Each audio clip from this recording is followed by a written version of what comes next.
Muito bem, senhoras e senhores, sejam bem-vindos dessa vez à terceira live aqui do nosso desafio. Já vamos começar aqui, me confirme aí, por favor, no chat se está tudo ok com o som, se está tudo ok com a imagem aqui, se está tudo certo com a conexão de internet também, porque essa live, das 5 lives que a gente organizou para apresentar essa semana, eu acho que ela é uma das minhas preferidas, só perde para a quinta live ali, porque a gente vai falar agora os 4 passos que a gente usa para poder encontrar as melhores criptomoedas, São os 4 passos que a gente usa aqui dentro da Mercúrios, seja na carteira perfeita, seja no fundo de investimentos, para poder definir desde qual cripto a gente vai estudar até qual cripto a gente vai de fato alocar ou não, então se a gente não considera ela uma boa cripto, e aí até o final ir fazendo todo aquele acompanhamento ali em termos de alocação de portfólio, E eu acho que é bem interessante também essa aula aqui, para poder frisar um pouco mais daquela questão da autorresponsabilidade, digamos assim. Que, olha, a gente mostrou aqui para vocês bem claramente, principalmente para quem estava aqui nas últimas lives, que o mercado de cripto ele oferece muitas e muitas oportunidades. Ele é um mercado que ele tende a crescer muito. A gente mostrou para vocês nos últimos anos o número de empresas que utilizam soluções relacionadas a Ethereum e a Bitcoin crescendo muito, o número de desenvolvedores no mercado crescendo muito, o financiamento do mercado se mantendo estável em projetos que estão construindo enquanto as manchetes mostram pânico e a maioria das pessoas está fugindo do mercado. Mas, apesar disso tudo, a maioria dos investidores não consegue aproveitar o mercado de cripto porque acaba não colocando a mão na massa, Acaba não tendo um pouco desse ímpeto de dar um passo a mais e conseguir, de fato, fazer uma análise mais profunda. E é exatamente isso que a gente quer mostrar para vocês, Então, o objetivo dessa live é realmente conseguir separar os investidores que querem uma coisa muito superficial, que se contentam com respostas prontas, daqueles investidores que estão dispostos a aprender um método, eventualmente até melhorar esse método, para conseguir se separar daqueles investidores que vão andar junto com a manada, e aí quando a manada perder dinheiro com uma Terra-Luna da vida que quebrar, por exemplo, acabam perdendo dinheiro junto. Então, a gente mostrou para vocês na primeira aula por que existe uma grande oportunidade aqui, a segunda aula, quais são os erros que vocês devem evitar, e agora que vocês sabem o que não fazer, essa é a live de fato, como eu disse, porque eu gosto tanto desse material aqui, que vocês vão saber o que fazer, E aí a gente vai mostrar tudo isso, inclusive estando como exemplo da Lido Finance, que foi uma das criptos que a gente descobriu e que alocou e que rendeu uma boa performance para a gente lá na carteira perfeita da Mercúrios Pro.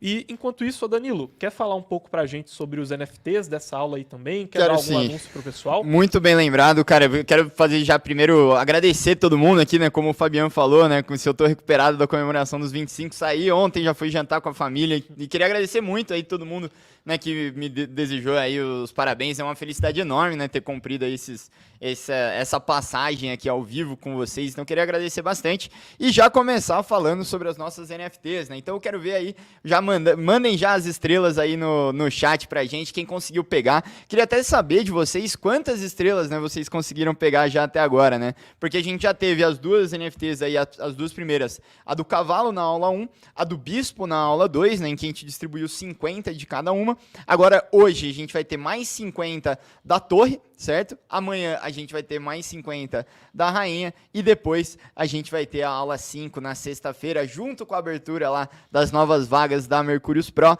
30 exclusivas ali da mais rara do rei, né? Que a gente fez até num dourado, a arte tá bem bacana. E lembrando, pessoal, quem não está inscrito ainda no desafio, né? Esse desafio que a gente está fazendo, todo o material, né? E a última aula, elas estão sendo exclusivas para quem está inscrito. É de graça, mas é só você se inscrever.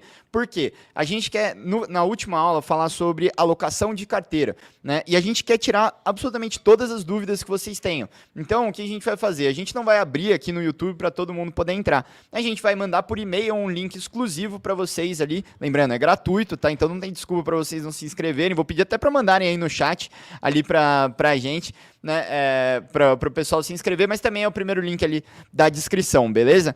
Então, hoje, né, lembrando, a gente vai distribuir ali a estrela da torre, né? Então, vamos aí mandar as estrelas aí no chat, quem já pegou. E como prêmio, né, como a gente está fazendo esse clube de benefícios aqui dos NFTs, no NFT Star Club, né, quem tiver 5 NFTs vai poder vir presencialmente aqui na gravação do Casual Crypto lá do dia 21, a gente vai fazer um happy hour, vocês vão conhecer todo mundo, conhecer a sede da empresa, vai ser bem bacana, então já coletem aí, eu quero saber de vocês quantas estrelas aí vocês já pegaram, né, porque além dessas duas aí que a gente distribuiu ontem e anteontem, a gente também distribuiu na semana passada, algumas para quem é pró e tudo mais.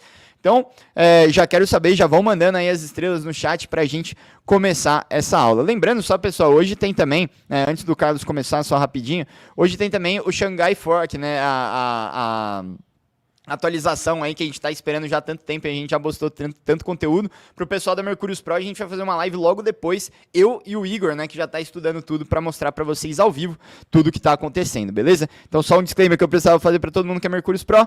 Carlos, pode começar aí, cara. Ó, e pessoal, vamos deixar o like aí já, estamos com 113 likes, já vamos caminhar forte para os 200 likes para a gente começar bem essa live, beleza?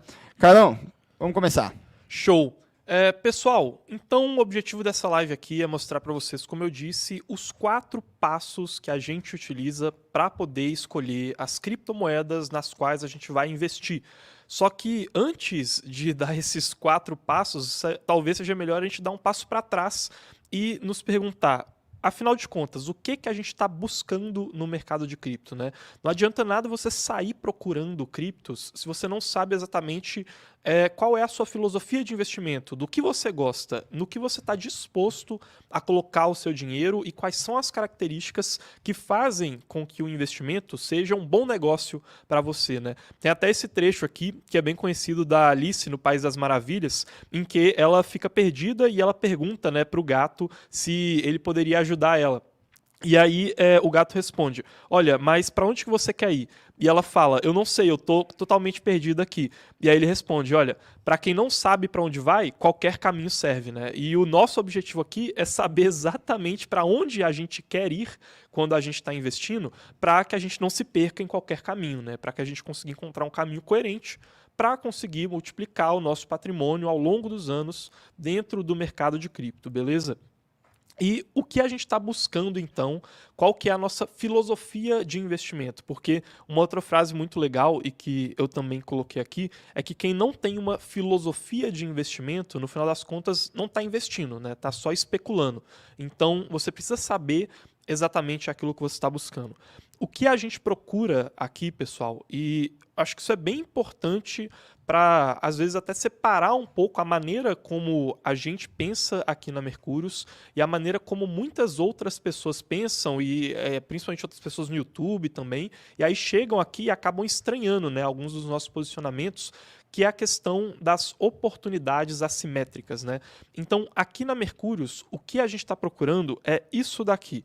Uma oportunidade assimétrica é aquela em que você tem uma oportunidade de ganho muito maior do que a sua capacidade de perda, né? É exatamente isso aqui que a gente está buscando. Não é necessariamente um ganho que ele vai vir de uma semana para outra, não é algo que não tem risco nenhum, a gente sempre tem que conhecer os riscos dos nossos investimentos, também não é algo que vai ser 50-50, né? Que vai ser um cassino em que você tem 50% de chance de ganhar muito e 50% de chance de perder tudo. O que a gente está mirando aqui quando a gente está procurando criptos, é encontrar aquelas em que a gente tem um percentual de ganho que é possível maior do que a gente poderia obter caso aquela tese de investimento dê errado e caso a gente perca dinheiro com aquilo, né? A gente está procurando essas oportunidades assimétricas. E, no final das contas, essas oportunidades assimétricas, elas vão ser encontradas, né, se a gente for definir o que é uma oportunidade. Quando a gente encontre algum bem no mercado, né, algum investimento, que ele tem um valor maior do que o preço dele de fato, né? E aí muita gente vai falar assim, poxa, mas valor e preço, essas duas palavras, elas não significam a mesma coisa, não é tudo igual. O que que significa isso? O que que significa a gente considerar que oportunidade é quando valor é maior do que preço? Fica mais fácil entender isso olhando para esse gráfico aqui. Então, pessoal, pensem o seguinte, tá? Coloquem o seguinte na cabeça de vocês. Preço é o quanto o mercado, naquele momento, está dizendo que algo vale quantitativamente. Ou seja, preço é o que está escrito na etiqueta. Aquilo vale $10, aquilo vale R$20, isso é o preço. Mas não necessariamente o preço de uma coisa tem relação com o valor daquilo.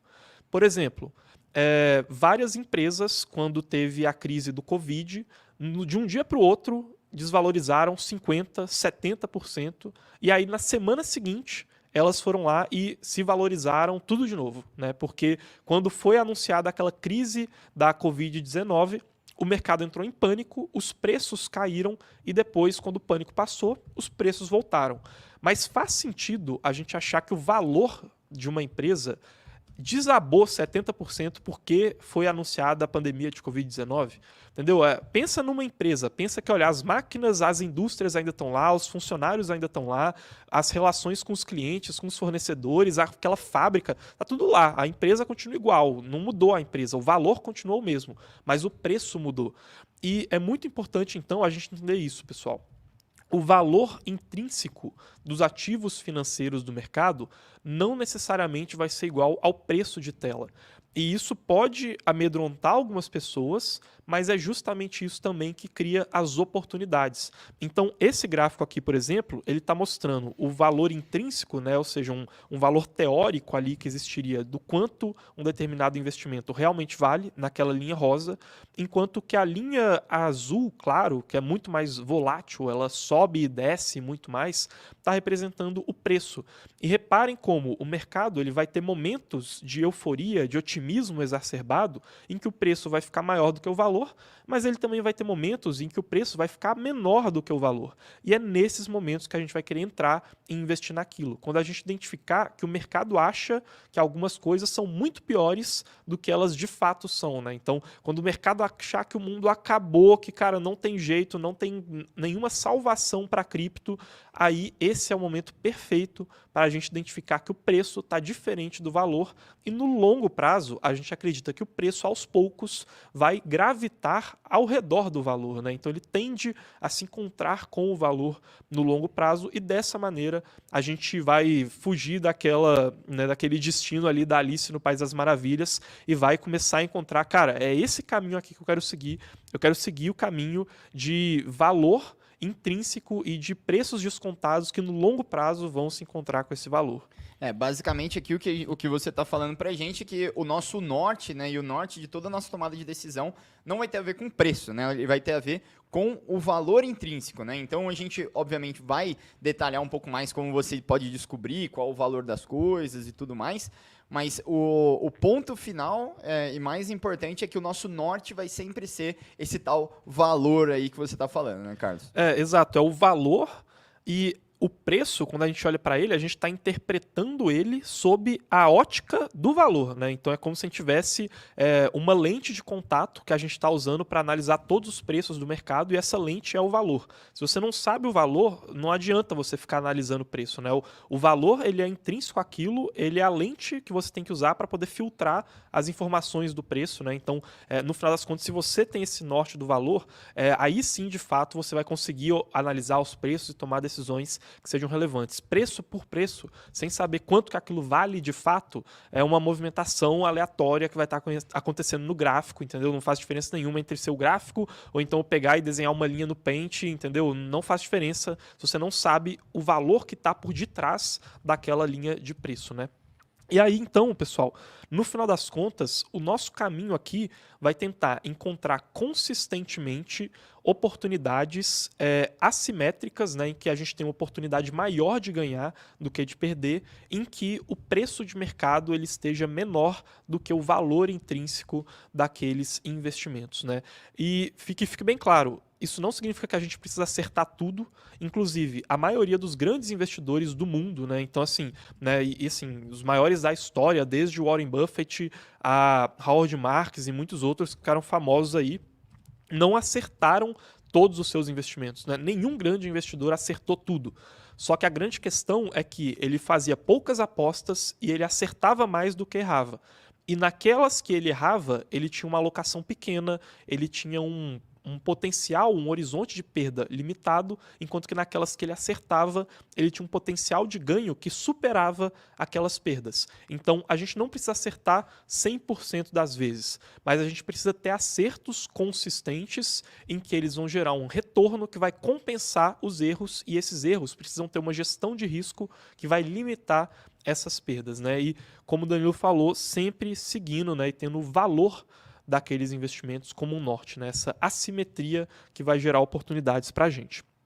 E um exemplo, né, que eu gosto muito de citar sobre isso é o da Pantera Capital. A Pantera Capital é um dos grandes fundos de investimento que existem hoje no mercado e é um dos mais antigos também. E em 2017 eles publicavam muito a respeito da assimetria de valor e preço que existia no mercado, comparando o Bitcoin com outras criptos, porque na visão deles, e que é uma visão que em parte a gente até compartilha, as plataformas de contratos inteligentes, como a Ethereum, tinham muito mais usabilidades do que o Bitcoin. Só que naquele momento, o preço dessas plataformas ainda era muito menor em comparação ao preço do Bitcoin.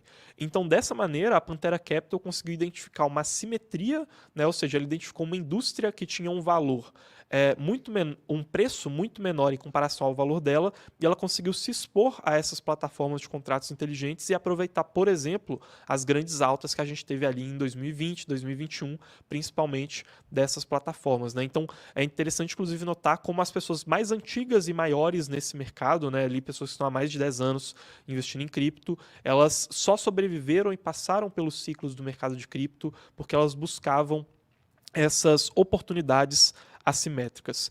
Então, agora, né, agora que a gente sabe para onde a gente quer ir, a gente já vai ter um bom norte para entender os 4 passos que a gente utiliza para poder encontrar as criptomoedas em que a gente vai investir, que são escolher, primeiro, quais criptos você vai estudar, né, ou seja, aquela peneira inicial que muita gente acha que não é importante, mas é extremamente importante, e eu vou explicar o porquê. Segundo passo, que é uma análise inicial. O terceiro passo, que é uma análise aprofundada, que vai ter objetivos diferentes daquela análise inicial. E o quarto passo, que é um acompanhamento depois que você já fez aquela análise aprofundada. E ao longo dessa live, enquanto eu for mostrando esses 4 passos aqui para vocês, a gente também vai relacionar esses 4 passos com o exemplo da cripto LDO, que é uma das criptos que a gente investiu lá na Carteira Perfeita, mas que a gente já vinha falando sobre ela, até mesmo aqui no YouTube, até antes da gente investir lá, né? Então, desde junho do ano passado, a gente já falava sobre a Lido Finance, e eu vou mostrar exatamente para vocês como a gente aplicou esses passos para poder encontrar ela, né? E que a gente também utilizou eles para poder encontrar outras criptos que estão lá na carteira da Mercúrios Pro, certo? Danilo, quer puxar alguma dúvida aí do pessoal por enquanto, ou você acha que a gente pode seguir para o primeiro passo? Cara, eu queria perguntar uma coisa aí. Eu sei que já tem gente pedindo pra gente analisar aquelas moedas, né, bem menores, assim, que normalmente a gente nunca ouviu falar, e às vezes até um spam aqui de bot e tudo mais. Mas, dada toda essa discussão de preço, valor e como achar, né, as principais criptos, a gente vai falar como a gente escolhe, principalmente as criptos que são mais fora do radar, mas até para sentir vocês, eu queria fazer uma pergunta, né, para todo mundo que está no chat. Qual que é a menor, não a menor posição da carteira de vocês, mas a menor cripto que vocês investem? Ou seja, aquela cripto que vocês investem, nem que seja um pouquinho, mas que tem o menor market cap possível, aquela lá que, assim, menos pessoas ouviram falar. Qual que é essa mais afastada ali que vocês têm? Mandem no chat aí que eu quero testar uma coisinha, mas pode seguir, Carlos. Boa, vamos lá então. Pessoal, o primeiro passo para a gente conseguir encontrar as melhores criptos é saber o que estudar, né? Então, existem hoje mais de 10 mil criptos no mercado, são vários e vários projetos, e se você simplesmente abrir um site de notícias qualquer e aí ver uma notícia sobre uma cripto e decide, cara, vou estudar essa cripto aqui para decidir se eu vou ou não investir nela, você vai passar a sua vida inteira passando por estudos de vários projetos inúteis, vários projetos que não têm relevância e não vai conseguir fazer um crivo inicial, né? Ou seja, uma peneira inicial que muitas vezes as pessoas não dão a devida atenção, mas que muitas vezes é tão importante quanto aquela alocação final que você vai fazer, né? Então, a gente precisa ter um tipo de radar, né, de sonar, para a gente conseguir identificar quais são essas oportunidades, até para saber, cara, vale a pena eu perder 1 hora do meu dia que seja para poder estudar esse tema? Vale a pena eu perder 2 horas? Porque, como eu disse, se você for querer estudar todas as criptos, você não vai sair do lugar nunca e muitas vezes você não vai conseguir identificar aquelas que realmente valem a pena e que realmente podem ser boas oportunidades. Então, para poder fazer esse filtro inicial e escolher quais criptos a gente vai começar a estudar, existem 2 caminhos principais. O primeiro deles é entender muito bem quais são as dores do mercado de cripto. E o que eu quero dizer com dores? As dores são os problemas que o mercado cripto enfrenta e que alguma hora ele vai precisar resolver. Ou então que quem resolver, no mínimo, já vai ter uma fila enorme de clientes querendo comprar essa solução, entendeu? Então, vamos supor que você tem várias empresas diferentes, né? Vamos supor, você tem uma feira, você tem várias pessoas ali que estão levando suas frutas e vendendo elas lá, só que sempre essas frutas estragam porque você não tem nenhum serviço de refrigeração ali perto daquela feira, por exemplo.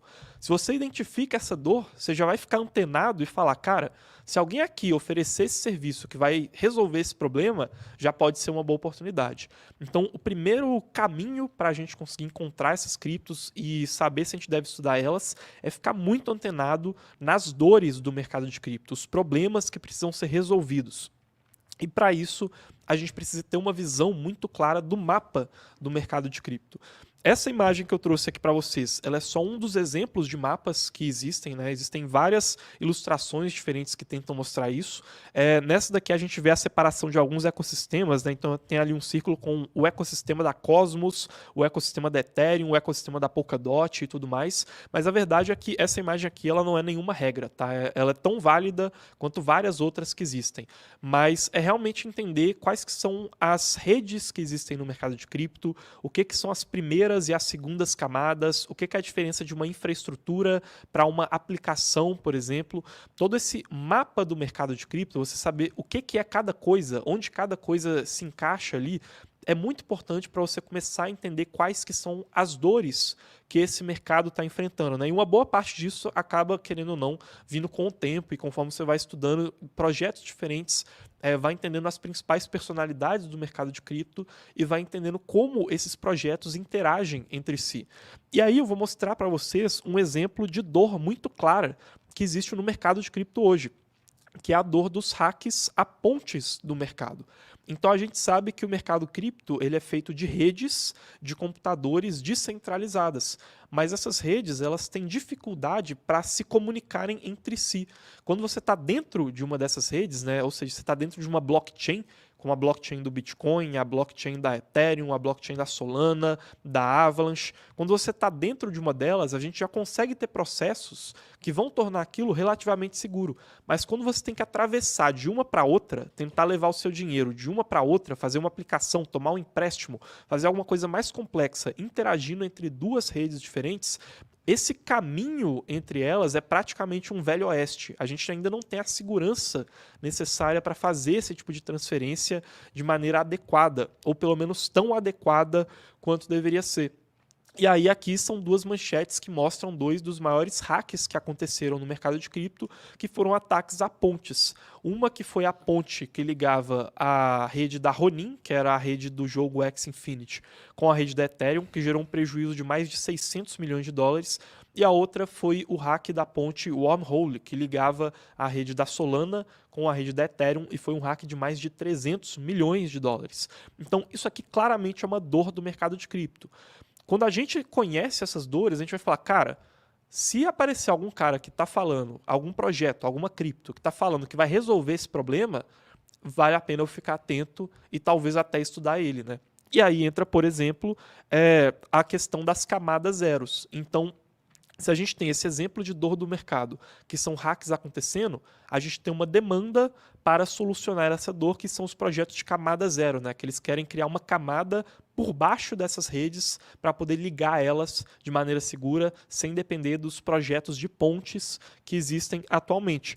E surge, por exemplo, uma Layer Zero, né? Layer Zero é um projeto que se propõe a resolver esse problema. A gente chegou a estudar um pouco ele e ele continua ali na nossa passagem diária de conteúdos, né? A gente continua de olho nele, continua acompanhando um pouco do desenvolvimento, porque a gente identificou que ele está atacando uma dor muito clara do mercado de cripto, né? Então, claramente existiriam clientes para tentarem solucionar, para tentarem adquirir a solução deles, né? E aí tem até ali o desenho que mostra a Layer 1, né? Que é a Layer 1, que é a camada 1, e a Layer 2 ali, a camada 2 de amarelo, e aí a Layer 0, né? A camada 0 de verde ali por baixo dessas camadas para tentar fazer essas ligações. E a segunda forma da gente conseguir decidir quais criptos a gente vai estudar mais a fundo, além de entender quais que são as dores do mercado, é acompanhar muito de perto as fontes primárias e influentes do mercado. O que eu quero dizer com isso? Não adianta você ficar refém de um grupo de Telegram para poder saber aquilo que você vai fazer. Não adianta você ficar refém de jornais aqui do Brasil, né, que vão trazer notícias atrasadas para você obter informação. Você precisa acompanhar muito mais de perto as fontes primárias e saber quem é realmente influente e para onde que o cara que está escrevendo o jornal está olhando, né? Aliás, às vezes ele está olhando de um cara que olhou para essa fonte primária, né? Então é muito importante também a gente acompanhar essas fontes para identificar essas criptos. E é muito legal essa primeira parte, então eu só queria que vocês entendessem essa parada de identificar as dores do mercado para a gente tentar saber o que vai surgir, né, como grande oportunidade. Se isso ficou claro para vocês, se não ficou claro para vocês com o exemplo das pontes e tudo mais, que vocês podem falar, poxa, mas isso é muito específico ali do mundo cripto. Mas, cara, pense num exemplo bem básico, né? Pense que, sei lá, foi construído vários condomínios numa região aqui de São Paulo, por exemplo, né? E o supermercado mais próximo fica a 10 quilômetros de distância.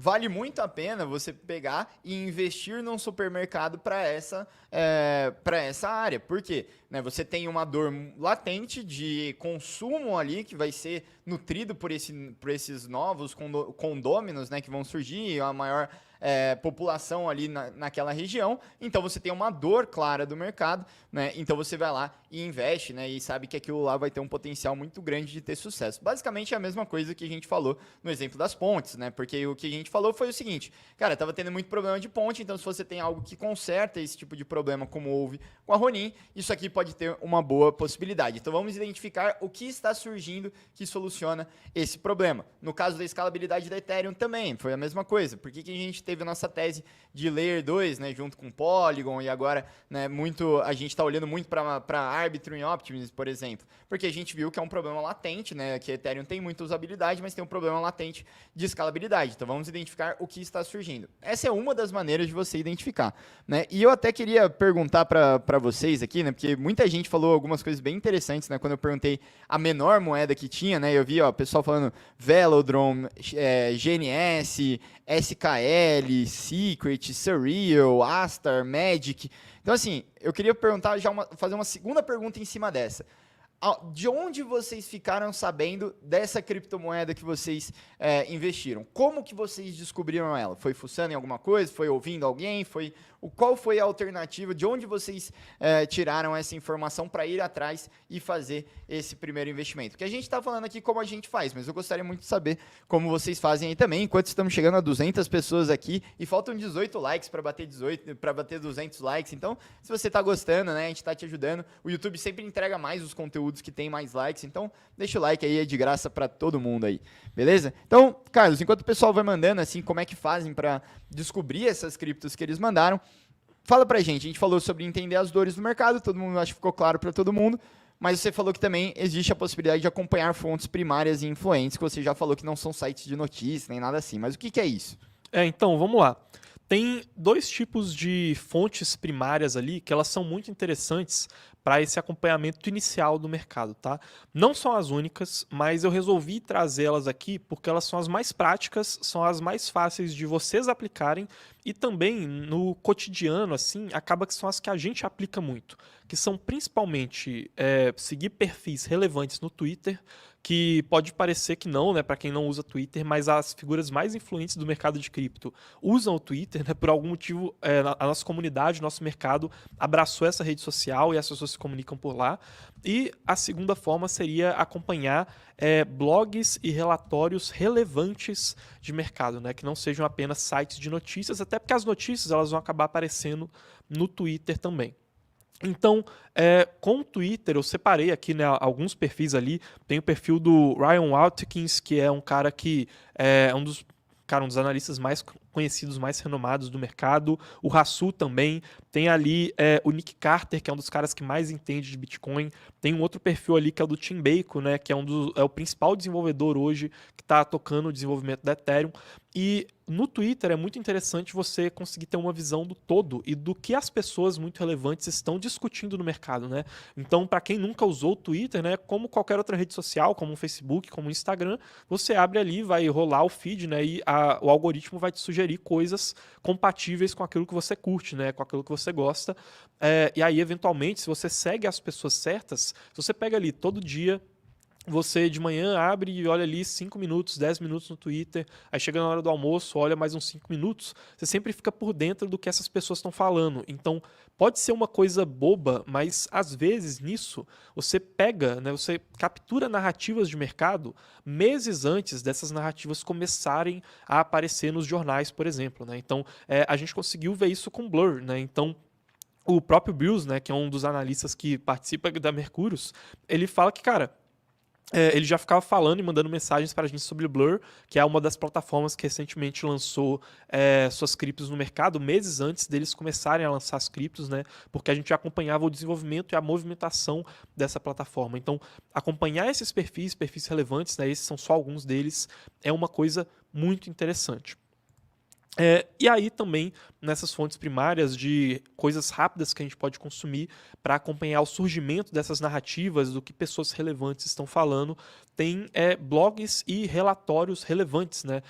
Uma parte deles acaba sendo pago, mas outra parte também é gratuita, né? Esses aqui que eu selecionei, todos têm textos e relatórios gratuitos. Então a gente tem aqui a Jump Crypto, né? E aqui estão todos com os links, né? Para quem quiser colocar aí. Mas tem a Jump Crypto, que é um dos fundos de investimento de Venture Capital e que tem vários textos gratuitos lá no blog deles, em que eles vão falando sobre inovações tecnológicas. Tem a Messari e a Delphi, que são empresas de indicações de investimentos em cripto, né? E de pesquisa, que também tem vários textos gratuitos. A The Block publica de tempos em tempos vários relatórios sobre setores do mercado de cripto, e a gente tem a Bitwise e a Pantera Capital, que estão mensalmente publicando as cartas deles, né? São dois grandes fundos dos mais antigos de investimento em cripto, publicando e mostrando quais as tendências que eles estão observando no mercado, né? Então, cara, para quem favoritar esses 6 sites aí, seguir aqueles perfis no Twitter, aos poucos ir seguindo outros perfis e gastar alguns minutos ali por dia rolando o feed no Twitter e tirar um momento no final de semana, né? Você ali que, sei lá, lê um jornal ou então assiste algum vídeo no YouTube, vai lá e lê ali um texto de 10, 15 minutos nesses sites aqui, cara, você provavelmente vai ficar sabendo das inovações relevantes do mercado muito antes delas saírem em notícias, entendeu? Às vezes você vai saber de uma tendência tecnológica antes dela virar uma cripto, né? Ou então descobrir uma dor do mercado antes de chegar alguém para solucionar ela, e aí depois aquilo vai virar uma cripto e depois ela vai ser lançada no mercado. Então a gente consegue se adiantar com bastante coisa, tá? E como que isso se aplicou no caso da LDO, né? Que eu falei que, olha, tudo que eu mostrar aqui para vocês, na teoria eu também vou mostrar a prática. No caso da Lido, a gente já tinha muito claro mapeada a dor de mercado que existia no caso do staking de Ethereum. Então, para quem não conhece a Lido, ela é uma cripto que ela facilita o processo de staking e a principal rede em que ela facilita esse processo é a rede da Ethereum.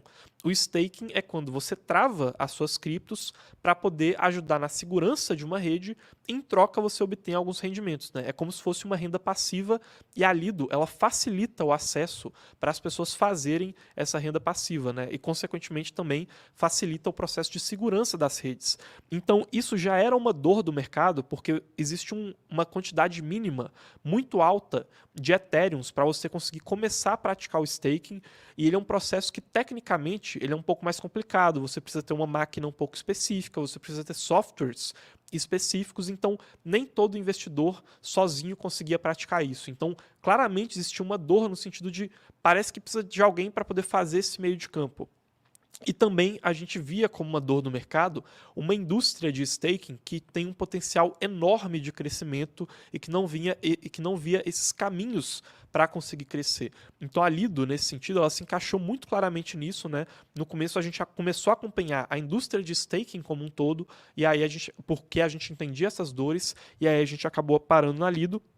E também em questão de relevância e fontes primárias, a Lido tinha pessoas muito relevantes no mercado participando do projeto e pessoas também elogiando muito o time técnico, elogiando muito a qualidade do protocolo. Então a gente acabava conseguindo ouvir falar da Lido em uma hora ou outra ali por conta desse acompanhamento de fontes primárias. Danilo, você acha que ficou claro aqui essa etapa inicial do estudo de cripto antes da gente passar para análise de fato? Cara, eu acho que sim, acho que ficou bem interessante. Inclusive, pessoal, me respondam aí se ficou claro, né? Como que a gente faz para estudar, né? Isso principalmente, né, cara, a gente está falando bastante sobre como escolher, né, as primeiras criptos, porque a gente tem um universo de, sei lá, 11 mil tokens, né?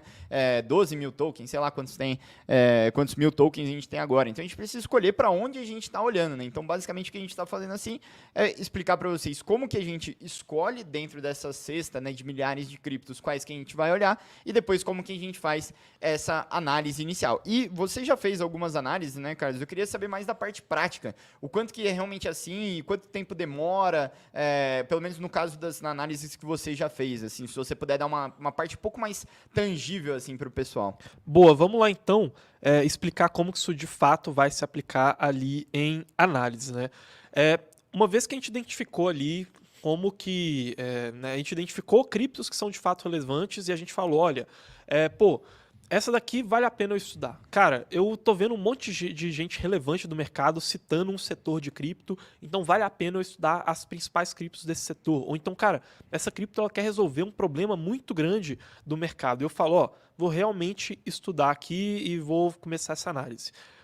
Agora, nessa parte prática, não adianta você tentar abraçar o mundo, né? Quando você vai estudar na prática e vai começar a fazer isso, a gente se confronta com uma realidade na nossa vida que é ninguém tem todo o tempo do mundo, né? Se você for muito perfeccionista, se você achar que você tem que entender 100% de alguma coisa antes de tomar qualquer decisão, você vai ficar parado sempre, né? Você vai ficar sempre travado. Então, por isso que a gente separa a análise em análise inicial e análise aprofundada. Essa análise inicial é a hora de não ser perfeccionista. Essa é a hora em que a gente vai focar em poucos pontos importantes e a gente vai fazer uma coisa que a gente chama de profile. Então, acabei de identificar essa cripto aqui. Por exemplo, eu olhei para a Avalanche. Cara, a Avalanche está crescendo demais. Ou então Phantom, ou então Arbitrum, Optimism. Essa é a hora que a gente vai fazer o profile. O que é o profile? Ele é uma análise inicial e o principal objetivo dela é responder uma pergunta. Vale a pena a gente continuar estudando, e aí sim a gente vai ser perfeccionista, ou então vale a pena a gente parar por aqui, porque, cara, o tempo de todas as pessoas é limitado, qualquer empresa, qualquer canal de YouTube, qualquer lugar que analisa cripto, as pessoas não têm todo o tempo do mundo. Não tem como alguém ser 100% especialista em tudo. Então, talvez seja a hora de eu descartar isso porque podem ter oportunidades melhores. É isso aqui que a gente vai responder no Profile. Tanto que a gente faz muito mais profiles do que análises completas, né? As nossas análises completas, elas levam semanas, meses para serem feitas e todo o acompanhamento que é feito. Agora, profiles a gente vai fazendo em um ritmo maior, né? Tanto que, até separei aqui, lá na Mercurius Pro, por exemplo, a gente tem 25 profiles, né? Já ao todo, e a gente está constantemente adicionando mais lá para os nossos assinantes, ou então, quando a gente não adiciona, podem ter certeza que é porque a gente está ocupado revisitando e revendo aqueles profiles antigos, né? Inclusive, Danilo, você queria ver se tinha alguém da Mercurius Pro, né? Se tinha muita gente aí. Exatamente. Porque pra gente saber, né? Se o pessoal tá aproveitando os profiles e tudo mais. Exatamente. Quero saber aí quem é Mercurius Pro. Manda aí a hashtag SouPro, né? Que a gente tá já acostumado a saber também. Porque, assim, a gente faz todo esse trabalho aqui. Realmente é muito legal. Você citou Blur, né? E o Caio GPT aqui, o nosso suporte da Mercurius Pro, já falou. Inclusive, tem análise de Blur lá disponível na Mercurius Pro. Então, quem for aí, a gente quer saber, né? Manda aí a hashtag SouPro. E o pessoal elogiando bastante aqui a aula, hein, o Carlos? Mas eu quero saber se a gente tá com bastante likes. É isso aí, ó. 222 pessoas assistindo e 220 likes. É isso aí, pessoal. Vamos bater 250. Vamos jogar essa live pro máximo de pessoas possível, se vocês estiverem curtindo, obviamente, né? Então, Carlinhos, pode seguir aí a sua aula. Boa, vamos lá então. E aí, como eu falei, né, a gente tem que escolher o que a gente vai estudar na hora de fazer esses profiles, né? Por mais que os da Mercurius Pro lá, a gente acaba estudando outras coisas também, além desses pontos aqui, para poder fazer a análise completa, né, e ter o texto completo lá para o pessoal. Mas quais que são os focos quando a gente vai falar, cara, preciso definir se eu vou continuar estudando ou se eu vou descartar e vou estudar outra coisa? Principalmente tokenomics e modelo de negócios. Para isso ficar mais claro, é importante vocês olharem essa imagem aqui. Pensem nessa imagem como 4 pilastras que estão sustentando ali o que seria a nossa análise completa. A gente aqui tem 4 pilares principais que vão servir como um norte de estudo até a gente completar a nossa análise.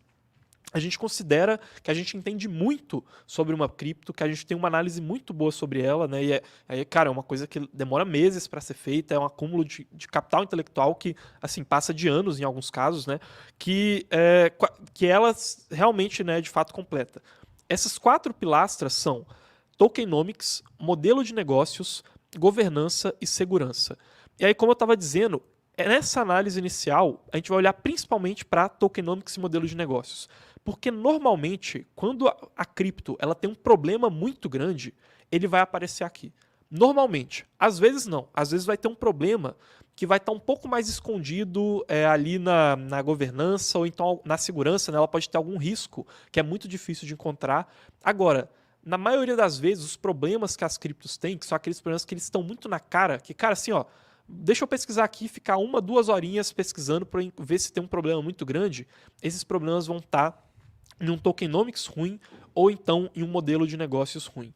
O que é o tokenomics e o que a gente gosta e o que a gente não gosta em tokenomics? O tokenomics ele é nada mais, nada menos do que a capacidade que aquela cripto tem de se valorizar com base naquilo que ela está fazendo. Por exemplo, as ações de uma empresa. Por que elas se valorizam se a empresa crescer os lucros dela? Porque se aquela empresa cresce os lucros, a tendência é que ou ela vai reinvestir ou então ela vai pagar dividendos, e esses dividendos vão para a ação da empresa.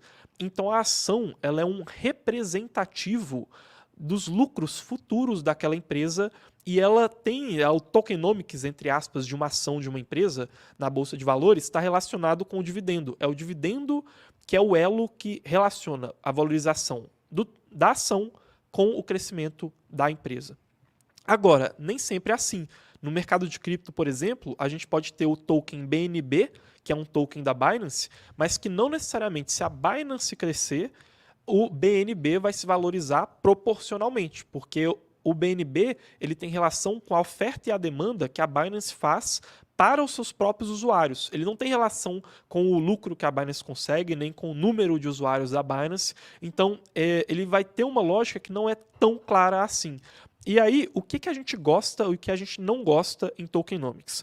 Quando a gente está procurando um tokenomics bom, a gente vai querer encontrar criptos que elas têm meios de valorização com bons fundamentos, né? Então, por exemplo, essa relação que eu citei do dividendo de uma empresa, que é muito claro, a gente poderia relacionar, por exemplo, com a Ethereum. A Ethereum também tem um caminho de valorização que é claro.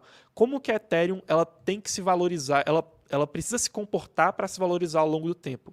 As pessoas precisam da Ethereum para poderem pagar as taxas da rede, então se a rede for muito utilizada, a tendência é que a Ethereum se valorize, porque vai ter uma demanda maior e também existe um número de Ethereums que acaba sendo queimada. Então, a gente entende que, olha, existe um caminho, né? Tem um caminho em que o crescimento da Ethereum pode resultar na valorização do token. E a gente também procura, né, e aí só como uma regra de bolso, esse caminho ele pode vir como um percentual sobre fluxo de caixa, que é o que a gente chama, entre aspas, de dividendos, que é o caso da Uniswap. A Uniswap ela não paga dividendos hoje, mas a Uniswap ela é uma cripto que ela funciona como uma empresa porque ela gera uma linha de receita, só que ela não captura essa receita, né? Essa receita ela pega do cliente e passa e usa ela para poder bancar os custos, né? Então ela não sobra nada para ela, mas ela tem essa linha de receita e, consequentemente, no futuro ela pode pegar um percentual disso e distribuir como dividendos. Então, né, como regra de bolso, ou vai ser um percentual sobre fluxo de caixa, entre parênteses ali, dividendos, ou então um token de utilidade, que aí ali entre parênteses é como se fosse uma commodity com uma oferta maior do que, ou melhor, uma commodity com uma demanda maior do que a oferta, né? Por exemplo, o petróleo, é como se fosse o petróleo, ele não paga dividendos, mas você poderia investir em petróleo se acabasse a extração de petróleo no mundo, mas as pessoas precisassem utilizar ele, né? Então, regrinha de bolso, ou vai ser parecido com uma ação de uma empresa, ou vai ser parecido com uma commodity, né? Com petróleo, com ouro, como seria, por exemplo, um Ethereum ou um Bitcoin.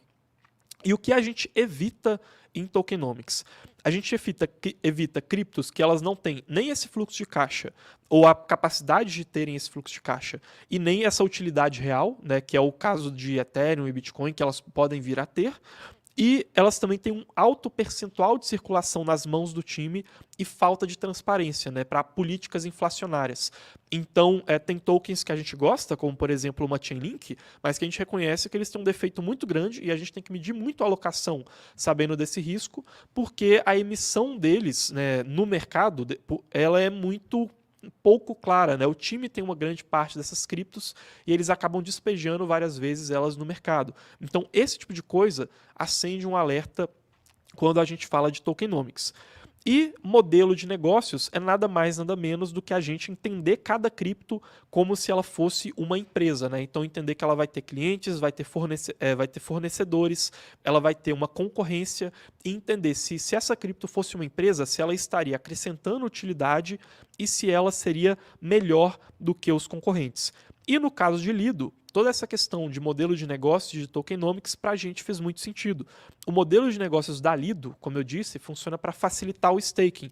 Então ela faz nada mais, nada menos do que possibilitar que pessoas que têm pouco capital pratiquem o staking e ela, em troca desse staking, por exemplo, do token ETH, que vocês estão vendo aqui no exemplo, né, ali entre o usuário e a Lido, ela fornece o STETH, que é uma representante desse staking, e aí ela passa esse Ethereum para os operadores que vão fazer o staking propriamente dito lá na rede da Ethereum, e a remuneração sai da blockchain, vai para a Lido fica com 5%, passa 5% para os operadores, que são como funcionários ali da Lido, e os outros 90% vão para o usuário, né? Então o tokenomics dela tende a funcionar se no futuro ela pegar esse 5% de geração de receita e distribuir. E em questão de modelo de negócios, faz muito sentido o setor em que a Lido está alocada, porque ela é muito representativa lá na rede da Ethereum, e a Ethereum, igual vocês estão vendo aqui nesses gráficos, tem um percentual de criptos em staking muito menor em comparação com outras redes do mercado. Então a Ethereum tem um potencial de crescimento do setor em que a Lido se encontra muito grande. E dentro desse setor, como eu disse, a Lido é uma das com maior qualidade, né? Aqui vocês estão vendo a Lido junto com vários concorrentes deles e ali uma métrica que mostra a qualidade dessa validação. E a Lido tem um dos percentuais mais altos. Ela só perde em determinados momentos para algumas concorrentes que são centralizadas, mas em contrapartida elas não têm o apelo de serem descentralizadas, como é o caso da Lido, né? Então, em termos de modelo de negócios, do setor em que a Lido está, em termos de tokenomics, isso faz muito sentido na nossa análise inicial, no nosso profile de Lido, e aí a gente olhou e falou, cara, vale a pena a gente passar e se aprofundar mais nessa análise. Danilo, acha que tem alguma dúvida aí antes da gente passar para o nosso terceiro passo? Eu queria perguntar pro pessoal para ver se o pessoal está entendendo, né? Já que a gente falou de tokenomics e também modelo de negócio, né? Eu queria saber do pessoal que está aí assistindo a gente. Qual para vocês o token, né? Ou o projeto que tem o melhor conjunto de tokenomics e modelo de negócio? Né? Então, o modelo de negócio, o melhor modelo de negócio em termos de geração de renda e o melhor tokenomics, né, no sentido de você pegar o valor, né, que aquilo gera e transferir para o token holder. Né? Eu queria saber de vocês para ver se vocês estão entendendo realmente o que a gente está falando, se vocês gostam do exemplo. A gente deu um exemplo aqui de Lido, né, mas a gente poderia dar com todas as opções lá que a gente tem na carteira perfeita. Né? Mas eu queria saber de vocês aí qual que vocês acham que são os melhores tokenomics e modelos de negócio para a gente analisar aqui, beleza? Mas podemos seguir aqui, Carlos, porque eu quero ver o que o pessoal vai mandando. Muita gente já mandando Ethereum, né? Então, o pessoal bem interessado aí, provavelmente na live de logo menos, né? A gente vai ter a live lá exclusiva para Mercúrios Pro, logo depois que a gente acabar aqui, para explicar como é que foi todo esse fork, né? Da chapela, né? Do que estava acontecendo, beleza? Então, tem algumas coisas interessantes aqui, ó. Avilido, né, com o Célio. O Fernando falou o SLP, que é lá da Axie Infinity, né, eu acho. Cara, muito, muito bom. O melhor é o Destruidor Shiba. Muito bom, né, Boyd? Com certeza, esse eu acho que tá um pouquinho para trás, né? E, inclusive, a gente poderia até usar esse exemplo que o Boyd falou. Por que a gente considera, por exemplo, o Shiba como um investimento ruim nesse sentido de tokenomics e modelo de negócio, Carlos? Tipo, em que parte a gente negaria uma análise de Shiba, por exemplo? Boa, vamos lá. Tô tentando compartilhar aqui a minha tela pessoal para poder mostrar um pouco mais sobre isso. Mas, pessoal, o Shiba, deixa eu compartilhar aqui, compartilhar a tela... que acho que vocês estão vendo, né? Esse daqui eu acho que é o site, né, oficial ali do Shiba. Se não for, me perdoe aqui, mas pelo menos é um dos principais que eles têm. Pessoal, a Shiba, ela começou como sendo uma meme coin, né? Eu acho que vocês estão vendo minha tela aí. Isso significa que a Shiba ela não tinha utilidade nenhuma no começo, né? Era muito parecida com a Dogecoin, por exemplo, e tinha se valorizado muito. Só que ao longo do tempo, a Shiba ela começou a criar isso que vocês estão vendo aqui, que são tokens, né, ou seja, criptos que vão interagir junto com a Shiba para tentar criar um ecossistema. Tem, por exemplo, esse token Bone aqui, tem esse Leash, né, tem esse outro aqui que eu não sei se não foi revelado ainda e que parece que eles vão querer revelar. E eles começaram a criar várias utilidades ali em torno desse token. Tem, por exemplo, essa daqui, que é a chamada de Shiba Swap, né? Ou seja, a corretora descentralizada da Shiba. E muita gente olha para isso daqui e fala, cara, o modelo de negócio da Shiba faz sentido, não é só mais uma meme coin, né? Então o tokenomics dela faz sentido. Antes já não fazia por conta da emissão, que é muito estranha, e também porque não tinha utilidade, né? E aí modelo de negócios nem se fala porque era inexistente. E aí agora muitas pessoas acham que isso mudou. Quando, na verdade, quando a gente vai olhar de perto isso que a Shiba criou, a gente percebe que ela não tem diferenciais competitivos com ninguém no mercado, né? Então, esse ecossistema que a Shiba criou, no final das contas, não é utilizado pelas pessoas e não é melhor do que as concorrentes que já existem, já estão muito bem estabelecidas, né? Então, a Shiba pra gente, né, ela continua ainda assim muito próxima daquilo que seria, né, a meme coin que ela era no passado, porque ela não gerou mais utilidade, né, ela não é de fato aplicável pelos usuários e melhor, de maneira sustentável do que as suas concorrentes, certo? Certo, muito bom aí, pessoal. Ó, só para todo mundo que tá chegando agora, né, e tá deixando o like aí, né, pessoal, estamos com 253 likes aqui. Eu queria mostrar aqui para vocês a NFT de hoje, né, porque muita gente chegou, eu mostrei no começo da live, mas eu sei que muita gente não viu, né. A NFT de hoje que a gente vai ter opa, essa aqui, ó, essa aqui é a NFT que a gente vai distribuir lá na live da Mercúrios Pro, logo depois ali do Shanghai Fork, né, então a gente tem até um tipo de estrela diferente, né, mandem as estrelas todas aí nos comentários, mas a de hoje, que a gente vai ter nessa aula específica aqui, que a gente está tendo, é exatamente essa aqui, da torre, né, do desafio Checkmate. Então, fiquem aí até o final, quem ficar até o final vai poder concorrer aí a pegar uma dessas 50 aqui que a gente vai distribuir hoje, no final dessa live, beleza? O pessoal da Mercúrios Pro aí já teve um spoiler no que a gente vai distribuir para vocês depois. Beleza, Carlos? Mas então, vamos seguir aqui, senão essa live aqui vai ficar enorme, cara. Boa, vamos lá então. O terceiro passo é o de aprofundar a análise. E aí, né, esse finalzinho aqui desses dois últimos passos vão ser relativamente rápidos, porque se você entendeu bem a lógica dos dois primeiros, o negócio fica meio intuitivo, só que agora é questão de fazer as coisas, né, com mais profundidade. Deixa eu só te interromper e fazer uma pergunta aqui que o CryptoGame fez, que é muito boa, cara. Ele falou, cara, na minha opinião, o peso do tokenomics é diferente para cada tipo de projeto, concordo? Minha maior dúvida é saber o peso que tem. Você acha que nessa ótica ali que você falou do tokenomics, modelo de negócio, você pondera isso daí também? Sim, o tokenomics ele vai ter pesos diferentes. Se for assim, ele tem pesos diferentes, mas ele também vai ter os seus defeitos, né, em cada projeto. Né? O que eu quero dizer com isso? Se ele é um token de utilidade, muitas pessoas podem achar que, olha, ele tem um tokenomics pior do que se ele fosse um token que distribui uma parte do lucro, distribui uma parte dos dividendos, né? Por outro lado, essa distribuição de dividendos ainda pode acarretar alguns riscos regulatórios, ela também pode ser feita por meio de uma impressão desenfreada do token, né? E aí também, por outro lado, a utilidade, se ela tiver uma oferta e demanda equilibrada, ela também pode meio que conseguir equalizar ali esses defeitos de, entre aspas, não defeito, de não oferecer lucros. Então, assim, é muito difícil você ter uma regra de bolso para esse peso, mas é realmente entender o quão perigosos são os riscos que se apresentarem para cada projeto, né? Não dá para a gente falar de tokenomics como se ele fosse uma coisa só, porque o mercado cripto, no final das contas, não é de criptomoedas, é de criptoativos. E aí você tem versões criptográficas de ativos do mundo real, e ativos financeiros são dos mais variados possíveis, né? A maneira como eles se valorizam, e por isso que o tokenomics ele acaba também tendo que ser variado.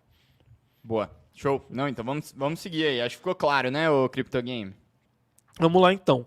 E então, para aprofundar a análise, a gente vai querer agora definir primeiro, se ela vai virar uma alocação de fato. Então, cara, a gente já percebeu que vale a pena estudar esse negócio. Mas agora eu vou caçar motivos para eu não investir. Ou seja, eu vou ficar caçando defeitos nessa cripto. E a gente também tem que entender melhor os detalhes para definir qual que seria o tamanho daquela alocação, né? Essa questão de tamanho da alocação, a gente vai até passar um pouco mais rápido aqui, vai deixar um pouco mais para a aula 5, tá, pessoal? Que é a última aula, porque você precisa ter várias criptos, né? Você acaba definindo o tamanho da alocação tendo várias criptos em conjunto. Mas aqui nesse aprofundamento, quando a gente está falando só daquela cripto, é principalmente tentar encontrar defeitos, né? Realmente, cara, vai além do óbvio, vai além do que a maioria das pessoas acham e tenta criar a sua própria interpretação sobre aquilo. E aí a gente também vai ver muito aqueles outros pontos importantes que são governança e principalmente segurança, né? Então, governança se trata basicamente de você entender quem são as pessoas por detrás daquele projeto, né? Qual que é o time de desenvolvedores, né? Que vão ser basicamente seus sócios, né? Então eles têm que estar bem alinhados quando você está investindo. E segurança diz respeito a, cara, realmente você fazer uma análise investigativa e tentar encontrar todos os defeitos possíveis naquilo, riscos que as pessoas podem não estar encontrando e, eventualmente, até você vai descobrir que coisas que as pessoas consideram como riscos, na verdade, não são tão arriscadas assim, né? Então, a gente vai realmente fazer um trabalho de detetive e essa análise, para ficar completa, cara, pode demorar 1 mês, pode demorar 2 meses e mesmo depois de completa, ela ainda vai sendo atualizada e refeita de tempos em tempos. E aí, a gente vai buscar outras fontes que elas vão ser ainda mais primárias, né? A gente vai ainda mais na raiz da informação do que naquelas outras. Fontes como Dune Analytics e Token Terminal para poder buscar dados de geração de receita, de emissão de tokens, né? E, por exemplo, se eu vi um gráfico lá na Missary ou se eu vi um gráfico no Twitter que mostra uma geração de receita muito alta, agora eu vou querer confirmar na fonte primária e não ter que acreditar no relatório de outro cara. Então, a gente vai buscar esses dados na raiz. E aí também, aquela questão do Twitter, a gente passa a se aprofundar e começa a mandar mensagens para as pessoas no Twitter. A gente conversa muitas vezes com as pessoas que estão criando aquelas criptos que a gente está estudando, e também vai, por exemplo, para o Discord, que é uma outra rede social, né, digamos assim, é um espaço de fóruns em que muitas criptos têm as suas comunidades, e às vezes lá a gente consegue tirar dúvidas técnicas e tudo mais. Então essas 4 fontes aqui, elas são bem interessantes, né, também se completando com aquelas fontes mais primárias, mais básicas, melhor dizendo, que eu citei antes. Só que, cara, aqui é realmente você às vezes dar murro em ponta de faca e ir procurando os lugares mais bizonhos da internet até conseguir encontrar aquelas informações que você está pesquisando. É realmente um trabalho de detetive, e aqui é muito difícil você ter uma regra, né? Você tem que ter um bom tato e uma boa experiência para conseguir encontrar as fontes que vão ter as informações mais primárias.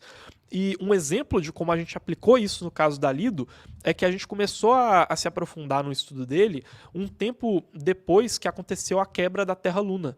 E no caso da Lido, existe uma relação entre a Ethereum, que as pessoas usam a Lido como uma ferramenta para colocar Ethereum staking, e o cheque que a Lido devolve, né, que é um representante daquele Ethereum, que é o sTether, né? Então existe uma relação entre Ethereum e sTether. E muitas pessoas achavam que essa relação poderia ser parecida com a relação entre o dólar da Terra Luna, que para quem não lembra, chegou a 0, e o dólar real, né? Então, como se a gente pudesse, de alguma maneira, na Lido, ver o sTether caindo muito abaixo do preço da Ethereum, ou então o sTether sendo impressos a rodo, sem nenhuma regra. E a gente estudando isso a fundo, a gente percebeu que uma coisa não tinha nada a ver com a outra.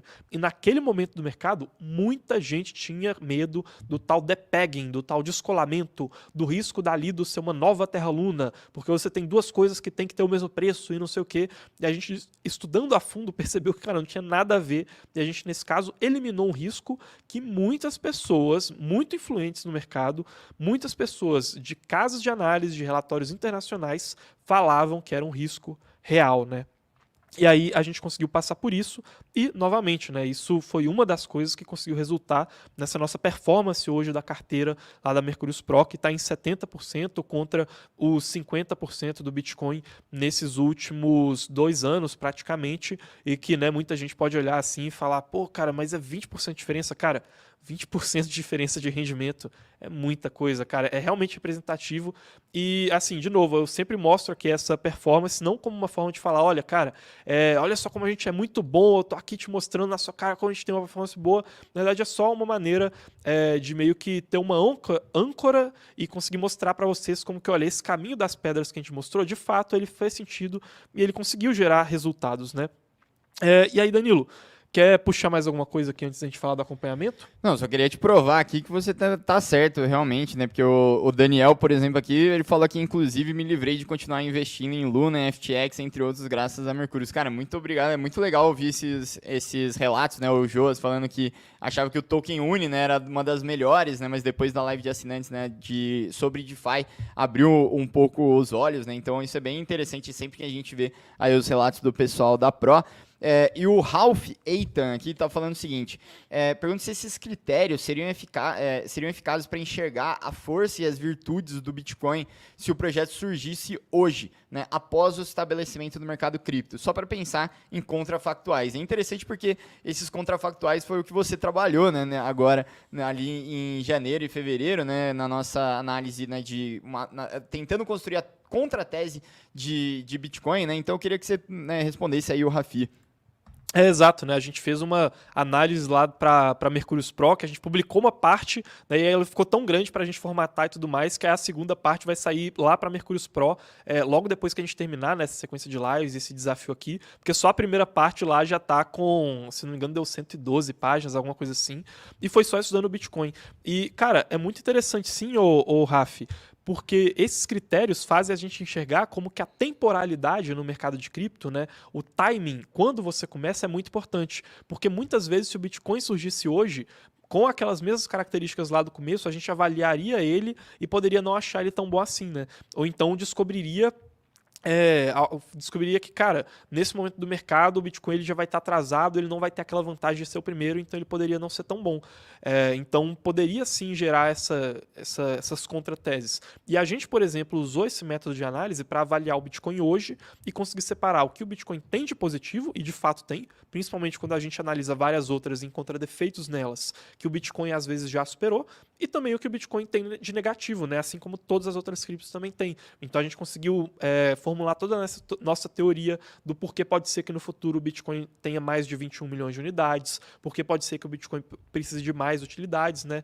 Isso já está tudo formulado ali na primeira parte do estudo que lá na Mercúrios Pro, e logo deve sair a segunda parte aí, que deve ter, pelo menos mais umas 50 páginas ali para adicionar. Foram mais de 70 fontes compiladas, mas sim, serve até para o Bitcoin, que muitas pessoas acham que é um líder, né, um rei absoluto, incontestável, sacralizado, quando na verdade elas ajudam a gente a olhar de maneira imparcial para tudo, porque a gente tem sempre ali os mesmos parâmetros, e aí a gente consegue encontrar defeitos onde muitas pessoas, infelizmente, acabam enxergando com muito idealismo. É um processo, né? Exato. A gente tenta se livrar do achismo, principalmente.